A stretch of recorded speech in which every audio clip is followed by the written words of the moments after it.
नमस्कार।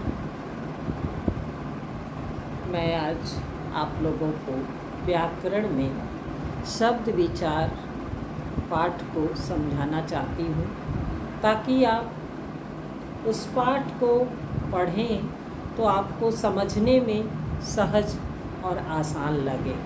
बच्चों, आपको सबसे पहले यह देखना है कि वर्ड का क्या तात्पर्य है, क्या होता है वर्ड। तो वर्ड का अपना कोई अर्थ नहीं होता, ठीक है, इतना तो आपको समझ में आता होगा। वर्ड का अपना कोई अर्थ नहीं होता, जबकि शब्दों का अपना निश्चित अर्थ होता है। जैसे मैं बोलूँ क, तो क से आप क्या समझेंगे? केवल क वर्ण जानेंगे।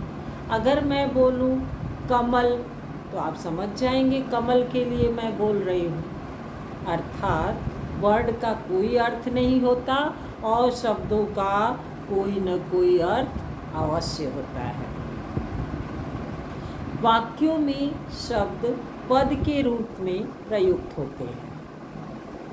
जब भी आप वाक्य बनाएंगे, संज्ञा पद, सर्वनाम पद, क्रियापद, विशेषण पद आपको हमेशा समझाया जाता है। तो जो शब्द आपका संज्ञा है, वह अगर संज्ञा शब्द से वाक्य बन गया तो उसमें अगर आपको बोला जाएगा कि संज्ञा पद बताइए या संज्ञा पद को रेखांकित कीजिए, तो आप संज्ञा शब्द को क्या करते हैं? अंडरलाइन कर देते हैं, रेखांकित कर देते हैं। अब रेखांकित भी समझ में आ रहा होगा। क्या रेखांकित मतलब? लाइन खींच देना। उसके उस शब्द के पीछे, संज्ञा शब्द के नीचे आपको एक रेखा खींच देनी है। वाक्यों में पद के रूप में प्रयुक्त होने पर किसी भी भाव को प्रकट करते हैं। कौन? संज्ञा पद, सर्वनाम पद, क्रियापद और विशेषण पद। अर्थात शब्द भाषा में वाक्य की एक इकाई होती है।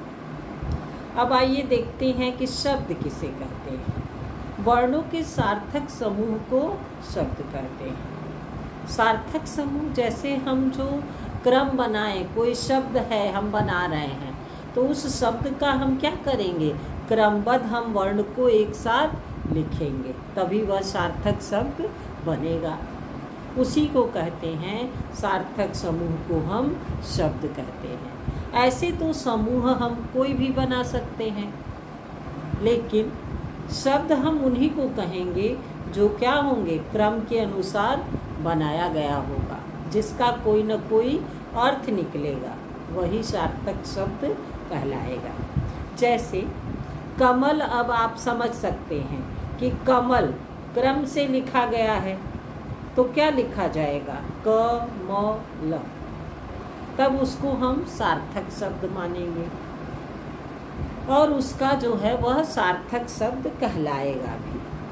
अब आइए दूसरा देखते हैं कि निरर्थक क्या होगा। सार्थक क्रम से लिखा गया है तो सार्थक हो गया। निरर्थक किसे कहेंगे? तो निरर्थक शब्द वह शब्द होता है जिसका कोई अर्थ नहीं निकलता है। जैसे कमल को ही अगर हम उलट दें, मान लीजिए कमल सार्थक शब्द हो गया, अब कमल को ही ल म क, लमक करके लिख दें हम, तो वह शब्द क्या होगा? इसका तो कोई क्रम ही नहीं है, इसलिए यह कौन सा शब्द कहलाएगा? निरर्थक शब्द कहलाएगा। अर्थात आप कह सकते हैं कि सब शब्द ऐसे होते हैं जिनका कोई न कोई अर्थ निकलता है, वही शब्द के अंतर्गत आते हैं। वैसे तो बहुत शब्द हैं, आप कुछ भी शब्द बनाइए, लेकिन जिस शब्द का कोई अर्थ नहीं है वह शब्द के अंतर्गत नहीं माना जाएगा। जैसे कुछ मात्रा विहीन भी शब्द होते हैं और कुछ मात्रा सहित भी होते हैं। जैसे कमल आप उच्चारण करोगे तो पाओगे कि अ सभी वर्ण में है, छिपा हुआ है। कमल क में भी अ है, म में भी अ है, ल में भी है। सभी वर्ण में अ क्या हुआ है? छिपा हुआ है। कभी मात्रा दिखाई दे जाती है शब्दों में, कभी नहीं दिखाई देती है। जैसे कोमल, कोमल शब्द अगर हम बोलते हैं तो ओ की मात्रा इसमें दिखती है, कमल में अ की दिखती है। इस प्रकार हम शब्द उन्हें कहेंगे जो सार्थक हो, क्रम से लिखा गया हो और जिसका कोई न कोई अर्थ निकलता हो। कभी शब्द में मात्रा दिखती है, कभी शब्द में नहीं दिखती है, ये आपको ध्यान रखने की बात है। अब आइए शब्द का भेद आपको बता दें कि शब्द के कितने भेद होते हैं। कुल 4 भेद होते हैं। शब्द के कुल 4 भेद हैं।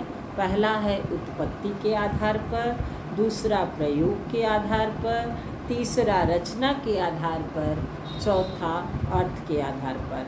अब मैं आपको अगले वीडियो में इसके भेद को समझाऊंगी।